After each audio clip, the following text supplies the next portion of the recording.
अध्याय द्वितीय श्लोक सप्तपंचाशत् अर्थात 57वां श्लोक। यः सर्वत्रान् विस्मयस्तत्तत्प्राप्य शुभाशुभं नाभिनन्दति न द्वेष्टि तस्य प्रज्ञा प्रतिष्ठिता। अर्थ, इस भौतिक जगत में जो व्यक्ति न तो शुभ की प्राप्ति से हर्षित होता है और न अशुभ के प्राप्त होने पर उससे घृणा करता है, वह पूर्ण ज्ञान में स्थिर होता है। तात्पर्य, भौतिक जगत में सदा ही कुछ न कुछ उथल पुथल होती रहती है। उसका परिणाम अच्छा हो चाहे बुरा, जो ऐसी उथल पुथल से विचलित नहीं होता, जो अच्छे या बुरे से अप्रभावित रहता है, उसे कृष्ण भावनामृत में स्थिर समझना चाहिए। जब तक मनुष्य इस भौतिक संसार में है, तब तक अच्छाई या बुराई की संभावना रहती है, क्योंकि यह संसार द्वैत से पूर्ण है। किंतु जो कृष्ण भावनामृत में स्थिर है, वह अच्छाई या बुराई से अछूता रहता है, क्योंकि उसका सरोकार कृष्ण से रहता है, जो सर्व मंगलमय है। ऐसे कृष्ण भावनामृत से मनुष्य पूर्ण ज्ञान की स्थिति प्राप्त कर लेता है, जिसे समाधि कहते हैं। अध्याय द्वितीय श्लोक अष्टपंचाशत् अर्थात 58वां श्लोक। यदा संहर्ते चायं कूर्मोऽङ्गानीव सर्वशः इंद्रियाणीन्द्रियार्थेभ्यस्तस्य प्रज्ञा प्रतिष्ठिता। अर्थ, जिस प्रकार कछुआ अपने अंगों को संकुचित करके खोल के भीतर कर लेता है, उसी तरह जो मनुष्य अपनी इंद्रियों को इंद्रिय विषयों से खींच लेता है, वह पूर्ण चेतना में दृढ़तापूर्वक स्थिर होता है। तात्पर्य, किसी योगी, भक्त या आत्मसिद्ध व्यक्ति की कसौटी यह है कि वह अपनी योजना के अनुसार इंद्रियों को वश में कर सके, किंतु अधिकांश व्यक्ति अपनी इंद्रियों के दास बने रहते हैं और इंद्रियों के ही कहने पर चलते हैं। यह है उत्तर इस प्रश्न का कि योगी किस प्रकार स्थित होता है। इंद्रियों की तुलना विषैले सर्पों से की गई है। वे अत्यंत स्वतंत्रता पूर्वक तथा बिना किसी नियंत्रण के कर्म करना चाहती है। योगी या भक्त को इन सर्पों को वश में करने के लिए एक सपेरे की भांति अत्यंत प्रबल होना चाहिए। वह उन्हें कभी भी कार्य करने की छूट नहीं देता। शास्त्रों में अनेक आदेश हैं, उनमें से कुछ करो तथा कुछ ना करो से संबद्ध हैं। जब तक कोई इन करो या ना करो का पालन नहीं कर पाता और इंद्रिय भोग पर संयम नहीं बरतता है, तब तक उसका कृष्ण भावनामृत में स्थिर हो पाना असंभव है। यहाँ पर सर्वश्रेष्ठ उदाहरण कछुए का है। वह किसी भी समय अपने अंग समेट सकता है और पुनः विशिष्ट उद्देश्यों से उन्हें प्रकट कर सकता है। इसी प्रकार कृष्ण भावना भावित व्यक्तियों की इंद्रियां भी केवल भगवान की विशिष्ट सेवाओं के लिए काम आती हैं, अन्यथा उनका संकोच कर लिया जाता है।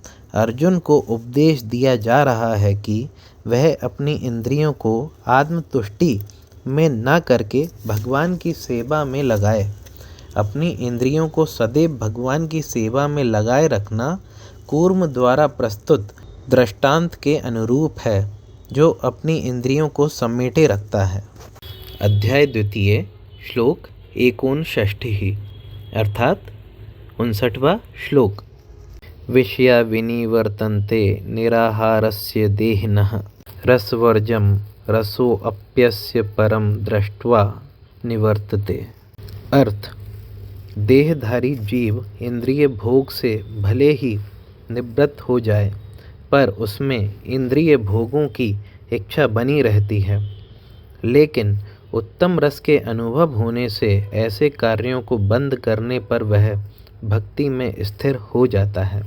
तात्पर्य, जब तक कोई आध्यात्म को प्राप्त ना हो, तब तक इंद्रिय भोग से विरत होना असंभव है। विधि विधानों द्वारा इंद्रिय भोग को संयमित करने की विधि वैसी ही है जैसे किसी रोगी के किसी भोज्य पदार्थ खाने पर प्रतिबंध लगाना, किंतु इससे रोगी की ना तो भोजन के प्रति रुचि समाप्त होती है और न वह ऐसा प्रतिबंध लगाया जाना चाहता है। इसी प्रकार अल्पज्ञानी व्यक्तियों के लिए इंद्रिय संयमन के लिए अष्टांग योग जैसी विधि की संस्तुति की जाती है, जिसमें यम, नियम, आसन, प्राणायाम, प्रत्याहार, धारणा, ध्यान आदि सम्मिलित हैं। किंतु जिसने कृष्ण भावनामृत के पथ पर प्रगति के क्रम में परमेश्वर कृष्ण के सौंदर्य का रसास्वादन कर लिया है, उसे जड़ भौतिक वस्तुओं में कोई रुचि नहीं रह जाती। अतः आध्यात्मिक जीवन में ये सारे प्रतिबंध अल्पज्ञानी नवदीक्षितों के लिए हैं। ऐसे प्रतिबंध तभी तक ठीक हैं जब तक कृष्ण भावनामृत में रुचि जागृत नहीं हो जाती, और जब वास्तव में रुचि जग जाती है तो मनुष्य में स्वतः ऐसी वस्तुओं के प्रति अरुचि उत्पन्न हो जाती है। अध्याय द्वितीय, श्लोक षष्ठी अर्थात 60वां श्लोक। यत्तो ह्यापि कौन्तेय पुरुषस्य विपक्षतः इंद्रियाणि प्रमाथीनि हरन्ति प्रसभं मनः। अर्थ, हे अर्जुन, इंद्रियां इतनी प्रबल तथा वेगवान हैं कि वे उस विवेकी पुरुष के मन को भी बलपूर्वक हर लेती हैं जो उन्हें वश में करने का प्रयत्न करता है। तात्पर्य, अनेक विद्वान ऋषि, दार्शनिक तथा आध्यात्मवादी इंद्रियों को वश में करने का प्रयत्न करते हैं, किंतु उनमें से बड़ा भी कभी कभी विचलित मन के कारण इंद्रिय भोग का लक्ष्य बन जाता है। यहाँ तक कि विश्वामित्र जैसे महर्षि तथा पूर्ण योगी को भी मेनका के साथ विषय भोग में प्रवृत्त होना पड़ा। यद्यपि वे इंद्रिय निग्रह के लिए कठिन तपस्या तथा योग कर रहे थे। विश्व इतिहास में इसी तरह के अनेक दृष्टांत हैं। अतः पूर्णतया कृष्ण भावना भावित हुए बिना मन तथा इंद्रियों को वश में कर सकना अत्यंत कठिन है। मन को कृष्ण में लगाए बिना मनुष्य ऐसे भौतिक कार्यों को बंद नहीं कर सकता। परम साधु तथा भक्त यमुनाचार्य ने एक व्यवहारिक उदाहरण प्रस्तुत किया है। वह कहते हैं, यद्वधि मम चेतः कृष्ण पदारविंदे नव नव रसधामन्यूधतं रन्तुमासीत् तद्वधिवत् नरी संग में स्मर्यमाने भवति मुख विकारः सुष्ठु निष्ठीवनं च। जब से मेरा मन भगवान कृष्ण के चरणार विंदों की सेवा में लग गया है और जब से मैं नित्य नव निव्य रस का अनुभव करता रहा हूँ, तब से स्त्री प्रसंग का विचार आते ही मेरा मन उधर से फिर जाता है और मैं ऐसे विचार पर थू थू करता हूँ। कृष्ण भावनामृत इतनी दिव्य सुंदर वस्तु है कि इसके प्रभाव से भौतिक भोग स्वतः नीरस हो जाता है।